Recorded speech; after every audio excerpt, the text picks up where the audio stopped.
नमस्कार बच्चों। 9वीं की पाठ्य पुस्तक नवभारती की कबीर जी की साखियों में से आज हम एक और साखी को पढ़ेंगे।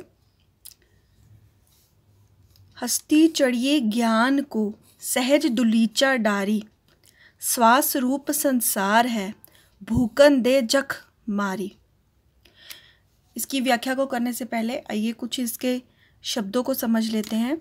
हस्ती यानी कि हाथी, दुलीचा आसन और स्वार कुत्ता। तो इसकी व्याख्या करते हुए कबीर जी कहते हैं, हमें ज्ञान रूपी हाथी पर आसन डालकर चढ़ जाना चाहिए, अर्थात हमें ज्ञान के मार्ग पर चलते हुए प्रभु की भक्ति करते रहना चाहिए। ये संसार तो कुत्ते के समान है जो हाथी को देखकर भौंकता है।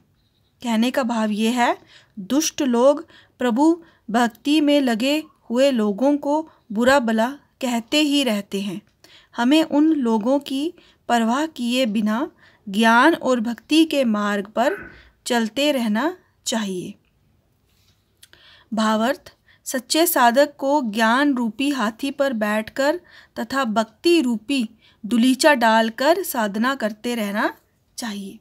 इस साखी में कबीर जी ने प्रभु भक्ति की बात की है और कबीर जी ने ज्ञान को हाथी के समान कहा है कि ज्ञान रूपी हाथी जो ज्ञान है वो हाथी रूपी है और उस पर हमें भक्ति रूपी आसन डालकर चढ़ जाना है, बैठ जाना है और अपने प्रभु की भक्ति करते रहना है, उस मार्ग पर चलते रहना है। वैसे भी हमने देखा है कई बार अपने समाज में जो लोग सदमार्ग पे चलने की कोशिश करते हैं तो लोग जो हैं वो आगे पीछे की बहुत सी वो बातें जो हैं करते रहते हैं। तो उन्हीं के लिए यहाँ पे कबीर जी ने कहा है कि हमें ज्ञान को अर्जित करना है, ऐसे लोगों की परवाह नहीं करनी है जो हमें